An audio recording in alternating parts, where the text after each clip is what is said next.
Good evening from the man with the dog. It's Thursday, the 23rd of March 2017.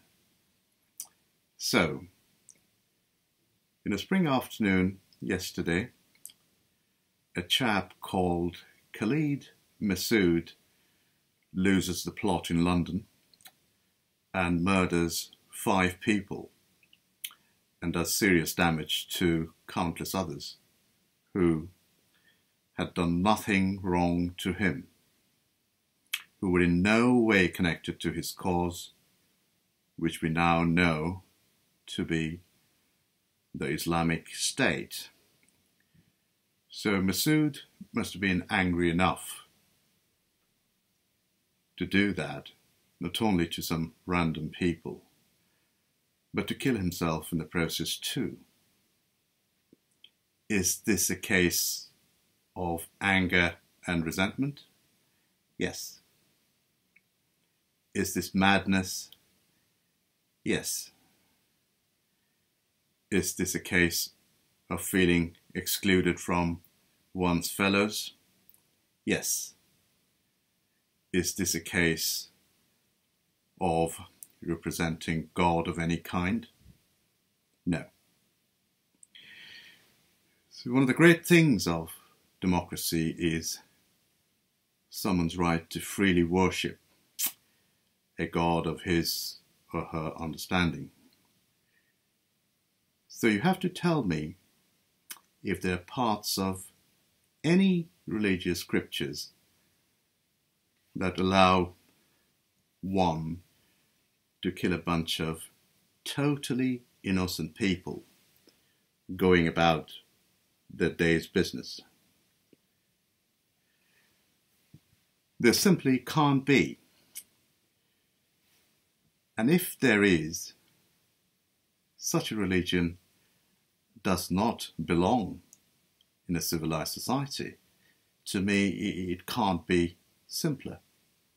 However, I do believe it's nothing or very little to do with religion, but is a complex soup of deep resentment and anger born out of social exclusion, at least in the Western context.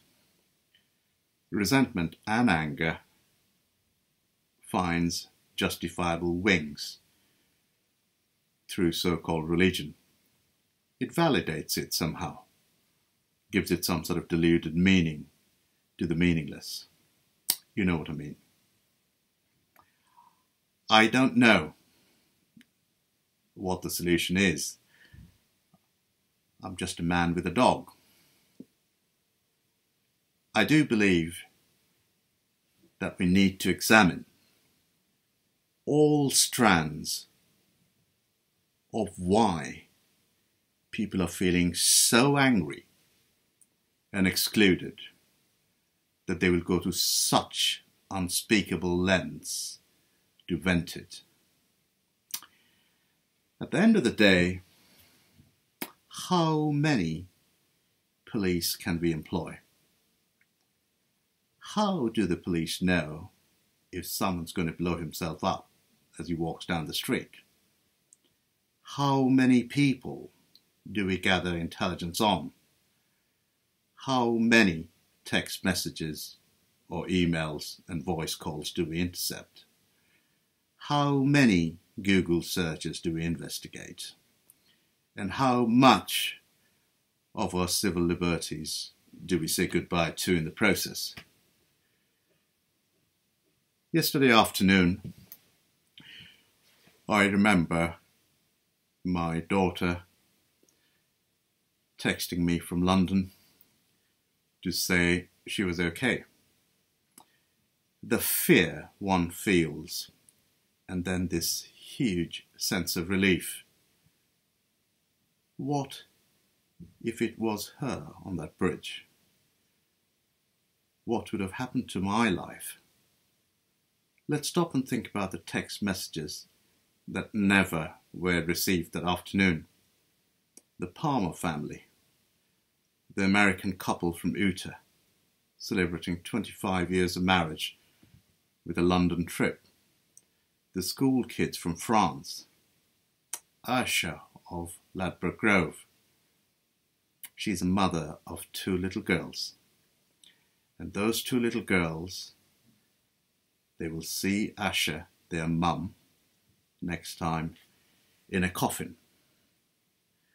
I'm sure a lot of very able people are engaged in seeking an end to this. I hope they do find the solutions. We mourn the death of these innocent people who all had a right to live. We grieve for their sons and daughters, parents, brothers, sisters and friends, including those left by the killer. Well, he has now left his 3 children with something spectacularly painful to live with for the rest of their lives, hasn't he?